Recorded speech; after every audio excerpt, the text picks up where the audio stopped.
I once believed technology would never betray me, until the day it was controlled by someone without a heart. When I joined Brightcore Technologies in the fall of 2022, it felt like a major leap in my career. I had just left a small startup in Portland after successfully developing an AI based consumer behavior prediction system. But what caught Brightcore's attention wasn't the complexity of my algorithms. It was the way I embedded human emotion into systems that were supposed to be soulless. Brightcore was based in downtown Seattle, a mid sized tech company trying to break into the already saturated enterprise AI market. They had strong tech, but no identity. My role was to soften their models, to help the system learn to understand users like people, not just as data points. I wasn't exactly an engineer, nor just an analyst. I was the bridge between emotional behavior and machine logic, a strange, undefined role that many quietly thought was unnecessary. I worked closely with the behavioral analytics department, collaborating with data engineers and UX designers. During my first few months, I launched a small initiative. Every time an enterprise client sent feedback, I didn't just analyze the words. I extracted tone, emotional frequency, and even the time they sent the email. The results surprised everyone. Messages that seemed positive often carried signals that the client was about to leave. I called this method human insight analytics. It wasn't hard science, but it was what technology had been missing: intuition, supported by data. At that time, I truly felt I was building something meaningful. Some colleagues were skeptical, sure, but I had the support of my department head, a progressive, open minded leader. Until the parent company in New York announced a restructuring to standardize operations. We were told we'd have a new division director, Nora Vance, the woman who revolutionized data systems at two major subsidiaries. She came from Manhattan, where everything was fast, sharp, and cold, and honestly, I hoped she'd be the kind of person who could recognize the value in what I was building. The day Nora walked into the office, the atmosphere shifted instantly. Gray suit, tight bun, cold eyes. She walked straight into the conference room without looking at anyone, like the world was moving too slow for her pace. During her introduction meeting, she didn't bother with greetings. She just projected a performance chart and said, "Data doesn't need emotion. It needs speed, precision, and replicability. We're not here to guess moods. We're here to act on logic." I froze. Someone beside me gave a quick, uneasy glance. That statement wasn't just direction, it was a warning shot. Within 2 weeks, Nora rolled out a new workflow: remove all emotional tagging systems not part of the data standard, revoke my access to the client analytics dashboards, and enforce what she called absolute quantification. I was moved to a smaller desk right next to the printer. No one said anything out loud, but everyone knew I was no longer Brightcore's chosen one. I didn't react right away. I told myself, keep doing your work. The results will speak for themselves. But deep down, I knew this wasn't a difference in methods. It was a quiet war of philosophy. Should technology serve only performance, or should it also reflect human feeling? I remember the first time Nora approached my desk. No knock, no hello. She glanced at my screen. I was analyzing a client's email thread with emotional notes I had privately encoded using my own system. She stared for exactly 3 seconds, then said, "This isn't in the guidelines. Stop. Focus on the standard response metrics." Then she walked away, leaving me staring at the words on the screen. I felt a little let down during our last interaction. I turned off the monitor, and for the first time, I asked myself, am I holding on to a flame everyone else is trying to extinguish? I didn't know then that within a year, that very flame would burn down the emotionless empire Nora had tried to build. And it all began with that one wrong handshake. But if you're still listening now, I'm guessing you've been through something similar. Maybe you're driving home right now. Maybe you're curled up on the couch after a long day. Maybe you're in New York, Austin, or a small town somewhere in the Arizona desert. Wherever you are, I'm just glad you're here. Because this story isn't just about me and one boss. It's about everyone who's ever been told they're too sensitive for corporate life. Everyone who's been ignored in a meeting because they chose to listen instead of interrupting. Everyone who's ever wondered if kindness still has a place in a world obsessed with optimization. If that's you, thank you for staying until now. We're about to enter the part of the story I've never told anyone before. I started to realize that what I believed in was slowly turning into a forbidden idea within Brightcore's new system. Under Nora's leadership, the department transformed into a closed assembly line. Data in, results out, no emotion, no behavioral analysis, no personalization. Every client interaction had to be processed through a standardized template, clean, sterile, lifeless, like an Excel sheet. To Nora, the fewer human variables there were, the more reliable the model became. To me, the less we understood humans, the more useless the model was. I couldn't change the system, but I could choose to keep my flame alive, even if it was just a faint spark in the night of emotionless data. So I started building a system of my own. No name, no project code, just a collection of personal notes, behavioral charts, and emotional reactions from the clients I had worked with over the months. I didn't just record when they responded, I paid attention to why they chose that moment. I didn't just measure the content of their messages, I studied their tone, punctuation, how they started their emails, and the mood hidden between the lines. What I was building, I quietly called Pulse, because it didn't just measure numbers, it felt the heartbeat behind human behavior. And I wasn't doing it alone. One evening, long after everyone else had gone home, I was still at my desk, eyes fixed on the screen, coding data sequences and extracting emotional tone from client feedback. A voice spoke behind me. "What are you working on? That doesn't look like one of Nora's pipelines." I turned around. It was Ben, a young AI engineer who had recently joined the team. Quiet, observant, and far sharper than people gave him credit for. I hesitated. "I'm trying to build a system that learns customer emotion, but don't tell anyone." Ben didn't answer right away. He walked around, glanced at my screen, studied the data for a few seconds, then nodded. "I don't think you're wrong. Our AI is great at predicting behavior, but terrible at understanding why people change their minds." From that day on, Ben became my only ally. He helped me design a simple interface, encode emotional indicators, and test how deep learning models processed effective data.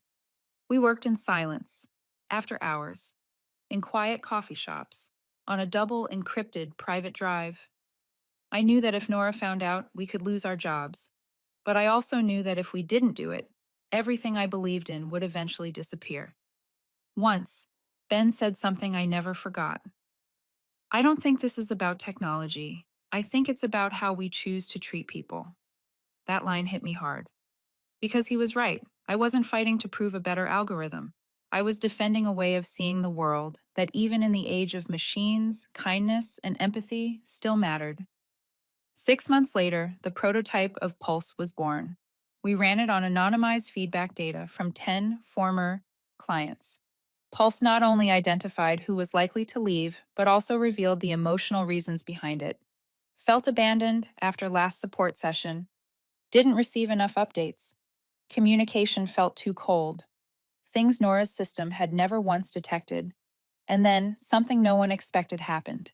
A major client, Altamore Logistics, suddenly sent a termination notice after 5 years of partnership. The whole company panicked. Nora blamed the communications team, the analytics team, and even the support system, but no one could find the root cause. Quietly, I ran Altamore's data through Pulse. The result was clear. Frustration frequency had spiked 400% in the last 3 emails, especially after one message that read, "Thanks, but I guess we're talking to a bot?" I thought about staying silent, but eventually sent a short report to Nora, omitting any mention of Pulse. I simply suggested that the issue might stem from a loss of human connection in communication. Nora didn't reply. But the next day, news broke. Altamore had agreed to reconsider the contract after a personal call from the support team. I didn't receive credit, I didn't expect to, but I knew. The system we'd built in secret had just saved a $1 million deal. Ben looked at me that day and said, "You realize you're about 2 years ahead of the market, right?" I smiled. "The question is, will this company move forward with us or get left behind?" Because when a flame is suppressed for too long, it will either fade or erupt so fiercely that no one can put it out. And when that happens, no one will be able to pretend it never existed. I began to sense something different in the air at Brightcore. Meetings suddenly grew shorter, colder. Emails were written in a robotic tone, so suffocating it felt hard to breathe. And Nora? She seemed to be tightening her grip on everything. She was no longer the director issuing orders from afar. She had become the one watching every move. One Monday morning, as soon as I turned on my computer, a notification popped up on the screen. All company devices are now integrated with an internal data monitoring system. Any unauthorized access to secondary servers will be subject to disciplinary action. I held my breath. Pulse was running quietly on Ben's private server. We had encrypted it carefully, but this new monitoring system could trace any unusual connection. Ben sent me a 2-word message: "Don't move." We froze all activity immediately. For days, we spoke only through short, handwritten notes, destroying them after reading. I started to feel like I was living in a world where every free thought was under surveillance. Nora seemed to sense the silent resistance. She began holding sudden spot check meetings. Every week, she would pick a few random people to review, which was really just an interrogation. One day, it was my turn. Only 2 of us sat in the meeting room. She opened her laptop and stared at me like she was about to perform a psychological dissection. "Emily, I've gone through last quarter's reports. I noticed you've been spending time on items not listed in the plan. For example, this emotional interaction section. Are you still working on that?" I drew a deep breath. "Just some extra observations. Nothing outside the scope." She tilted her head, a faint smile that held no warmth. "I hope so. We're not here to make art. We're here to do science." After the meeting, my chest felt heavy as stone. Not from fear, but from the slow suffocation of something I knew was right. I stayed late in the office. Outside, Seattle was drenched in rain. Droplets clung to the window, reflecting the cold blue glow of my screen. The same kind of light Nora saw the world in. Everything must be clean, rational, leaving no smudges. I opened an old Pulse file. Data lines still flickered, showing the charts of emotional rhythms the system had once mapped. And for the first time, I asked myself, am I trying to save something that's already doomed? The next day, Nora called a full department meeting. Performance metrics filled the big screen: number of projects, turnaround times, and response rates. Everything looked fine. But Nora still wasn't satisfied. "We need more speed. Starting today, all client calls must be limited to 15 minutes. Delete all emotional reports, personal remarks, and non-data notes. Efficiency is the only priority." A chill ran down my spine. Not because of the new rules, but because she was erasing the very thing that made us human. After that meeting, a few colleagues began to distance themselves from me. No one said it outright, but I saw it in their eyes. In the new culture, I had become the non-compliant one, the overly emotional one, the person Nora could target at any moment. Ben grew more cautious too. One day he sighed. "I'm not sure how much longer we can keep Pulse running." I nodded. "If we're forced to stop, we stop. But remember, don't erase it. Save it, even if it's just one copy." He looked at me, eyes quiet, but knowing it wasn't just an instruction, it was a last act of faith. Then the first blow landed. A major international client project collapsed.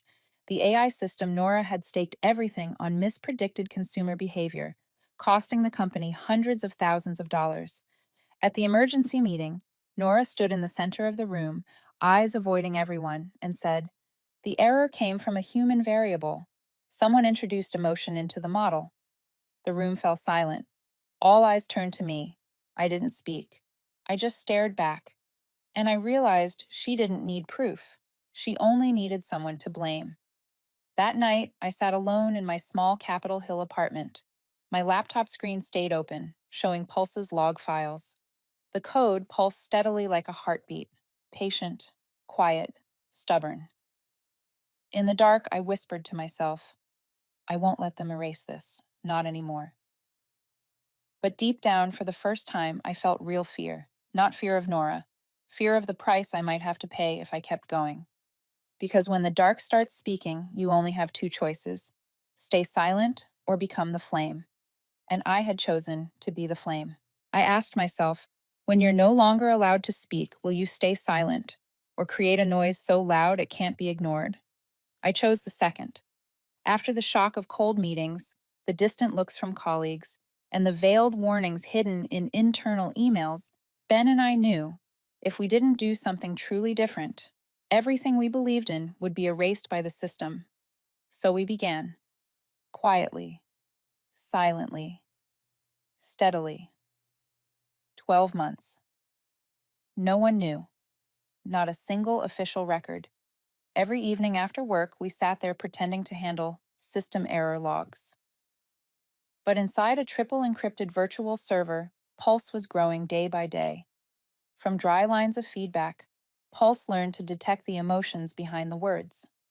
From exclamation marks, line breaks, even the delay between replies, Pulse read the mood. Ben called it learning to hear the heartbeat of the customer. I thought, I'm raising something that can feel, not just calculate. That night, Pulse spoke for the first time. We fed the model responses from 50 former clients, emails, call transcripts, and cleaned survey data. The result appeared after 4 minutes of processing, an emotional analysis so detailed it was almost frightening. Not because it was wrong, but because it was more right than I ever imagined. Pulse didn't just predict churn, it explained the underlying reasons: emotional breaks, shifts in response habits, subtle signs of disconnection. Ben looked at me, eyes lit with real conviction. Emily, if they saw this, they'd call you a data witch. I laughed, but my throat tightened. Not because I wanted recognition, but because what I'd believed for a year, that human emotion is the most valuable data, was finally proven by the very thing I had built. An unplanned experiment had changed everything. On a Monday morning, the entire company shuddered when Altamore Logistics, Brightcore's third largest client, sent a termination notice after 5 years. No warning, no clear explanation. The support team panicked.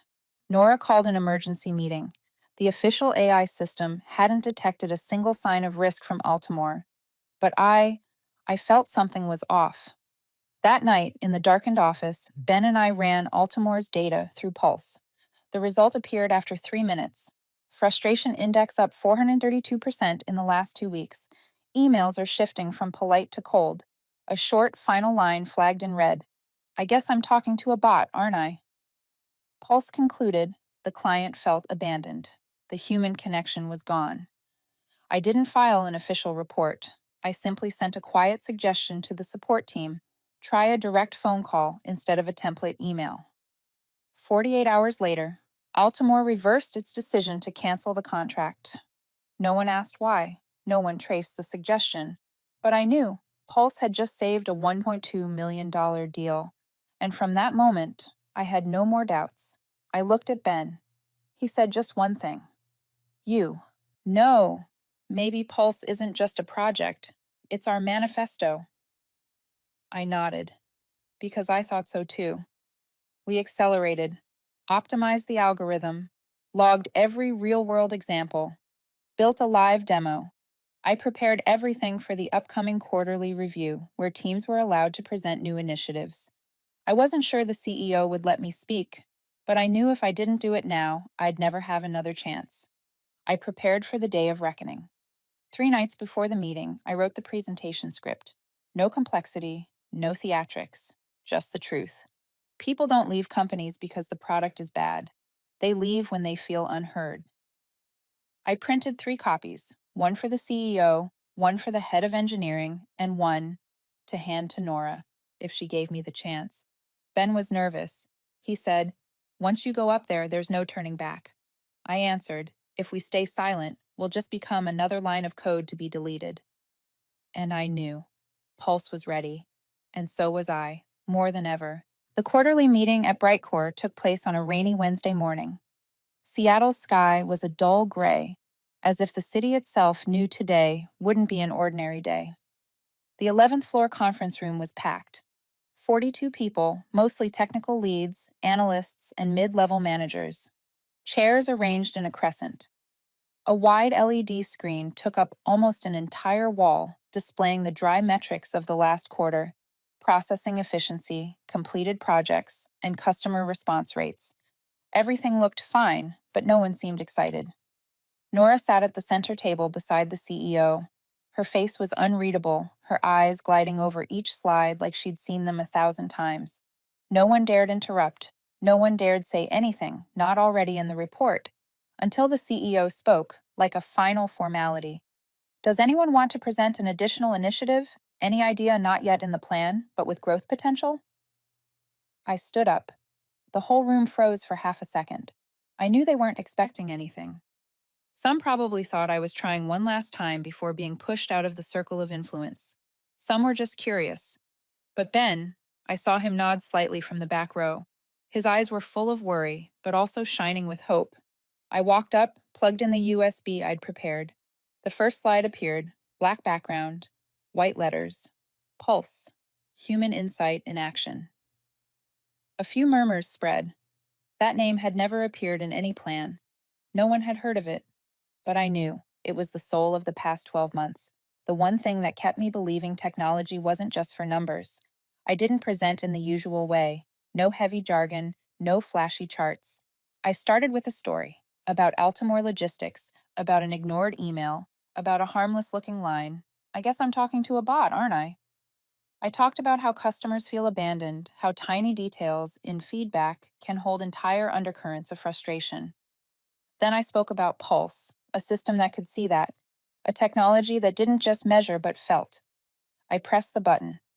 On the screen, Pulse began simulating anonymized data from 50 clients. The analysis appeared: Client 001, high churn risk, feels unheard after last support session. Client 018, medium churn risk, tone shift detected in email responses. Client 029, satisfied, received off-hours personalized consultation. The room fell silent. No more keyboard clacks. No more scribbling pens. Only the screen was glowing, alive with lines of text speaking the truths data had never dared to say. I felt a heartbeat, clear, steady. Not my own. Something larger, maybe belief. Maybe the confirmation I'd been right all along. Then Nora stood up. She walked slowly toward the screen. Her heels struck the wood floor like a ritual. For 10 seconds, she said nothing, just stared at Pulse's interface, then turned to me. Stop, she said, voice low and sharp, like honed steel. I met her eyes. I just want to show that this method can keep customers. The data is anonymized. No policy is being violated. Nora tilted her head, a cold smile curling at her lips. Not contempt, but mockery. You think this is a stage to perform your emotional philosophy? This is a company. We measure, we don't feel. We analyze, we don't tell stories. She turned back to the computer, hand reaching for the keyboard. I stepped forward to stop her, but it was too late. Right click.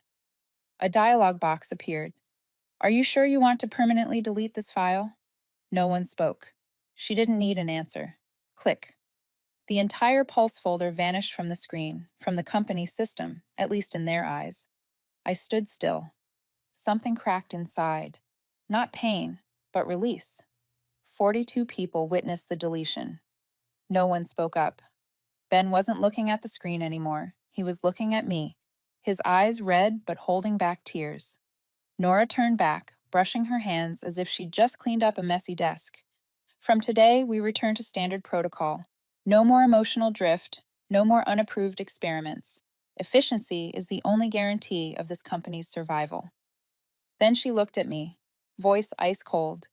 If you have any professionalism left, I suggest you start over, and this time build something of real value, or you can leave if you feel this is beyond you. I didn't answer. I just stared at the blank screen in front of me, where a year's work had once lived. Knowing what she'd just deleted wasn't a project. It was the future Brightcore could have reached.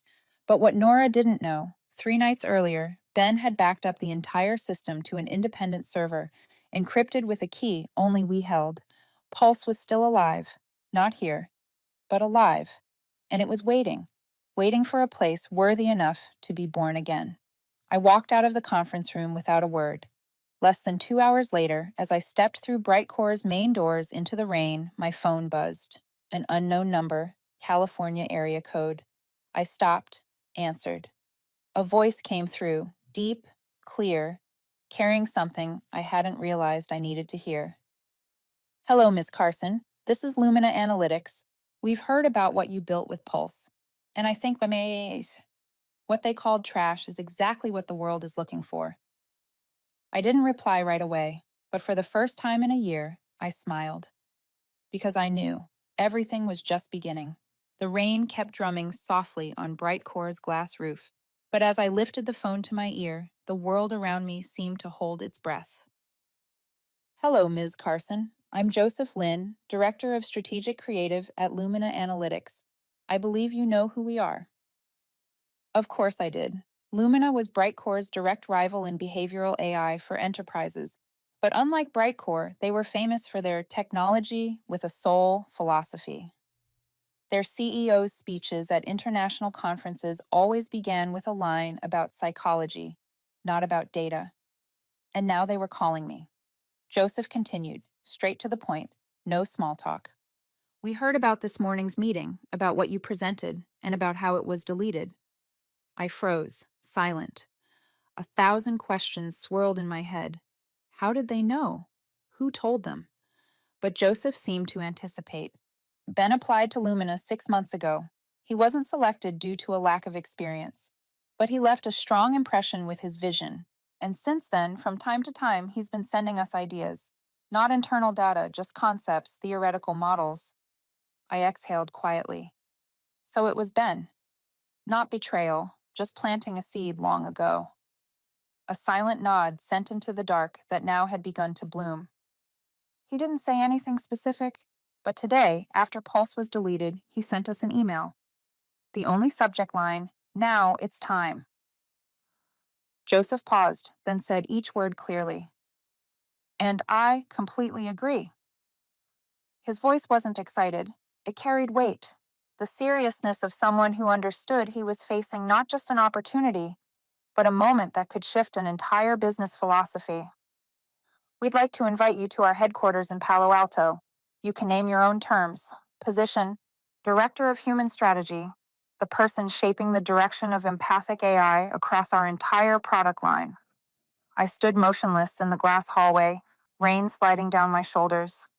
In my mind, every image from the morning, the click that deleted everything, Nora's indifferent stare, the empty screen, was dissolving like fog before something far clearer. And you'll have full authority to develop Pulse the way it deserves, Joseph added. I didn't answer right away. Partly because I was stunned, partly because I needed to take a deep breath to close the chapter that had been cut short that morning.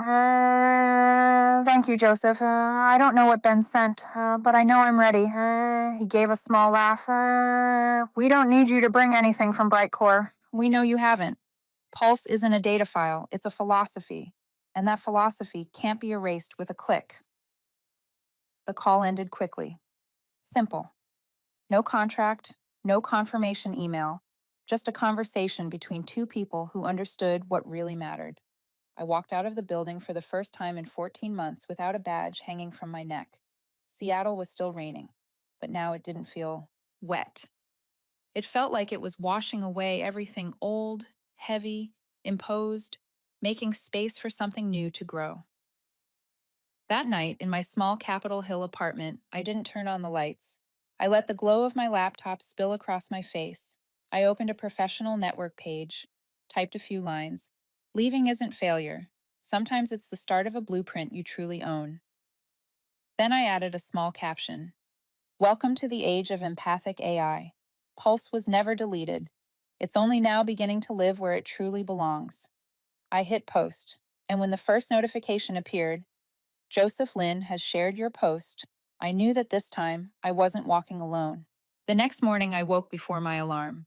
No email notifications, no KPI dashboards waiting for me. Just a strange stillness filled the Capitol Hill apartment, as if the whole city was holding its breath before the real storm of change arrived. I brewed coffee. The familiar smell spread out, warm, like the last marker of my old life. Outside the window, Seattle's rain still fell, thin as a curtain, but this time it didn't feel cold. The rain felt like a ritual of cleansing. I knew it was time to cut the cord. I opened my laptop, no template. I wrote my resignation from scratch, not as a formality, but as a farewell to a chapter. I chose every word, breathing out as if undoing a knot with each sentence. I hereby resign effective today. I'm leaving Brightcore not because I've lost, but because the philosophy I carry no longer has a place here. I believe technology needs not just speed, but a heart. When that is dismissed, I have no reason to stay. I wish the company success in the path they believe is right. I hit send. The screen blinked once, then went blank. Nothing left to hold me. I began packing my desk. Each item in my bag is like a shard of memory.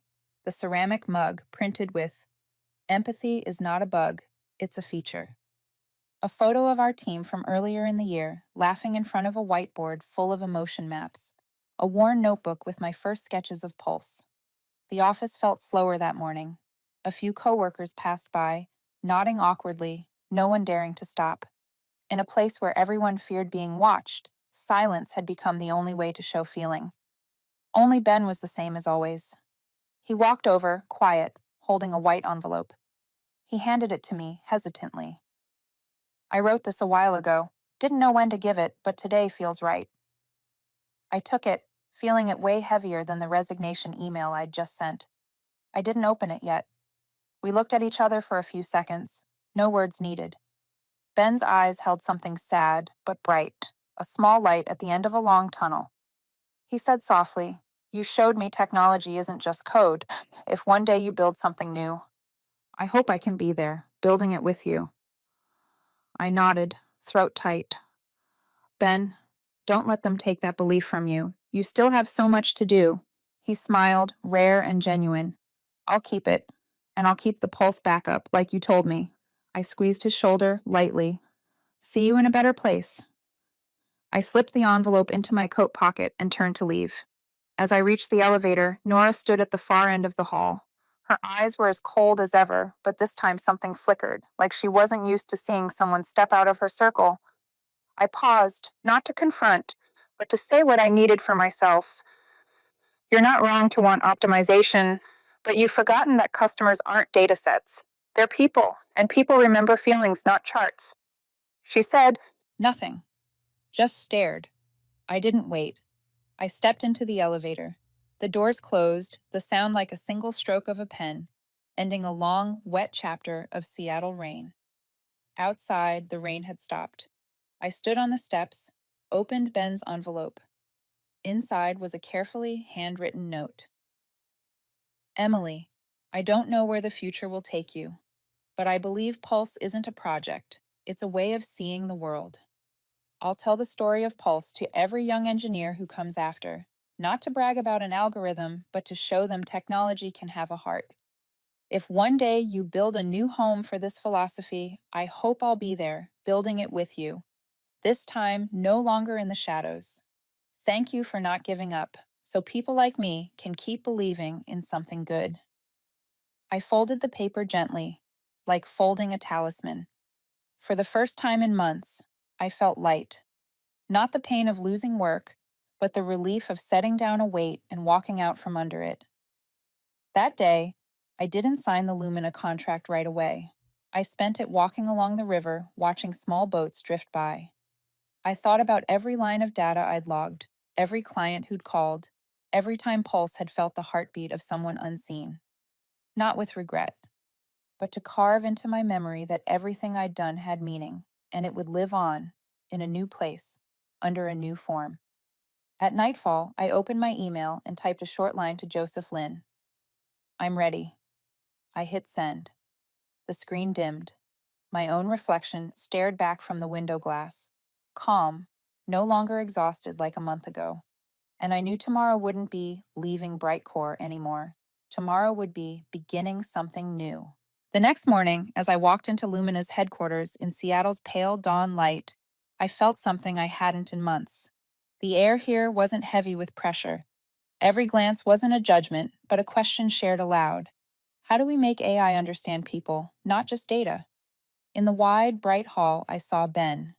He was standing at the meeting room door, backpack slung loosely over one shoulder, eyes looking at me like someone seeing an old friend return. He stepped forward, gave me a firm nod. No words, just presence. I handed in my resignation yesterday, Ben said, smiling but resolute. They didn't stop me. I want to work with you, not as a ghost in the shadows, but as a partner standing behind the truth. I clasped his hand, feeling like I'd known this moment would come all along. No dramatic vow, just a glance exchanged. We would build something new, unlike any system before. Lumina launched the LumiHere project like a child born from empathy, not coercion. In the early days, we tested it quietly on old customer feedback. No publicity, no announcement, just to see what emotion plus logic could really do. Some of the businesses that had once been Brightcore clients remembered Emily Carson's human approach, personal messages, proactive responses. They didn't know Pulse existed, but they remembered how it felt to be heard. When Lumina reached out with its new protocol, no hype, just word of mouth, some of those clients began calling on their own. We heard there's a new team working on empathic AI. We want to try it. Those calls weren't loud, but they were enough to spread the name Emily Carson, AI that feels. Meanwhile, Brightcore tried to maintain its old philosophy. No emotion, just logic. They rolled out Brightcore Insight 2.0 with flashy ads, but customers pushed back. Dry communication, template answers, no emotional flexibility. Some small tech clients refused to renew contracts, saying, "We need humans, not imposed machines." Inside Brightcore, unrest began. The data analytics team, UX team, and several tech leads started skipping test meetings for Insight 2.0, refusing to use a model stripped of emotional depth. They whispered in private chats, "We believed in the way Emily worked, even if we never knew its name." Nora, in the executive office, called emergency meetings, pushed KPIs, forced tests, and deadlines. But her meetings grew emptier. When she walked in, sometimes only a handful of people remained, looking at her like a stranger. Projects delayed, proposals stalled. She kept pretending to control, but the cracks spread in the small places, engineers refusing rushed code changes, analysts rejecting shallow models. Lumina was the opposite. We unlocked LumiHere gradually, with small partners, gathering real feedback, adjusting through human experience. Ben sat right beside me, coding, fine-tuning the interface, talking with UX about making the AI's voice sound human, not like a bot. He had stepped out of the old shadow into a creator's role, not just a learner, but a co-architect. One evening, we received an invitation to an international conference on AI and emotion. The organizers asked me to speak on When Technology Feels Human, the very theme Emily Carson and LumiHere were pursuing. When I stepped onto the stage under the bright lights, I looked toward the front row, and there she was, Nora, sitting silent, no longer a headliner, just present. She hadn't registered to speak, but she was the first person I wanted to address. I told my story. The data deleted, the philosophy denied, the way Ben and I rebuilt. Not out of fear, but conviction. I spoke about Lumina's new clients, about how the system listened to emotions once dismissed as irrelevant. I ended with a single line. You can't force empathy with power, but you can lead through emotional power that can't be copied. When I stepped off the stage, people came up to shake my hand, offer partnerships. No ads, no gimmicks.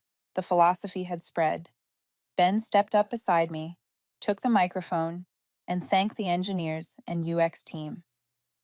Nora rose quietly and left the hall. No one greeted her. No one turned to watch her go. That image, a leader alone in a crowd with no applause, was the clearest mark of the old philosophy's collapse. By this point, Ben had officially left Brightcore to work with me, not for perks, but for belief.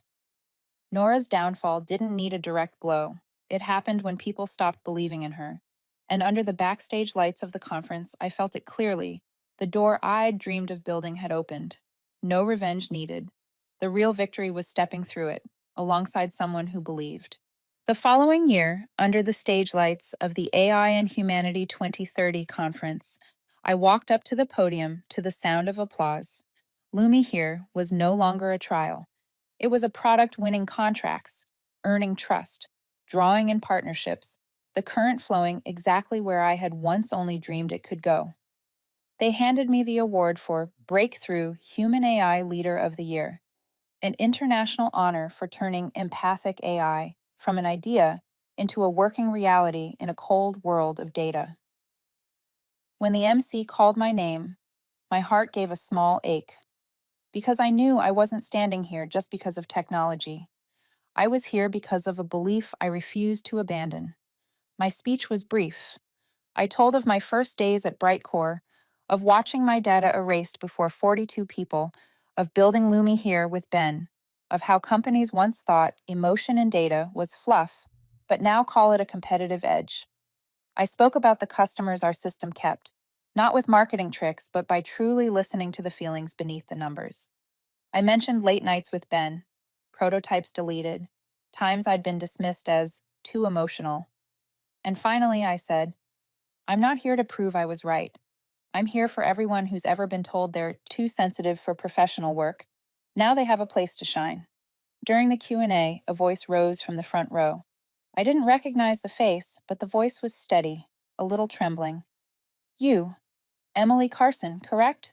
I'm Nora Vance, former Brightcore executive. The hall rippled with shock. Nora stood, eyes not hard, but aware. She stepped to the mic, looked at me. I used to think you were wrong. I thought emotion was a weak disguise. Now, I realize I've limited the world to only what I could understand. The hall went silent. She didn't apologize, didn't bow, didn't excuse herself. She simply looked straight at me. All the years of being dismissed, mocked, excluded, now she stood alone before a crowd. I smiled, not in victory, but in the grace of the moment. Thank you for saying that, because what I'm trying to share isn't revenge. If I came back here to defeat you, I'd only be swapping one form of power for another. I want the next generation to see that technology doesn't need to win over someone. It needs to be heard and respected, like people do. The lights shifted from Nora's face to the audience, where heads nodded. A small clap started, then another. Then the room filled with applause, warm, genuine. Where pressure had once been, there was now recognition. After the ceremony, Ben and I stepped off stage. Outside the hall, a sea of people waited: students, fresh engineers, startup founders, tech specialists. They came to shake hands, ask for autographs, and share their stories. A young woman approached, her voice trembling. Miss Carson, I was told I'm too sensitive for my job, too. I want to build AI, but I'm afraid they'll think I'm useless if I bring feelings into it. Do you have any advice? I looked at her, remembering myself years ago, and smiled. Thank you for asking. My advice: don't carry emotion as a burden. Turn it into a tool. When technology learns to listen not just to numbers, but to moods, that's when we stop being ruled by machines and start leading them. Ben nodded, stepping forward to hand her a card. If you want to experiment with Lumi here, call us. Emily will talk to you. I looked back at the darkened stage, then out at the Seattle night, the city lights shimmering with a new future. The soulless meetings, the lifeless spreadsheets, the authoritarian efficiency projects, all of it now a trace of the past. A single line echoed in my mind. Technology cannot feel empathy, but humans can teach it how to listen. And sometimes every revolution begins with what the world once called trash. And this time I knew I wasn't alone in that revolution. Ben beside me, the Lumina team, and thousands who believed in bringing feeling into data. This was the new game I had chosen, not to retaliate, but to change how the world sees technology and humanity.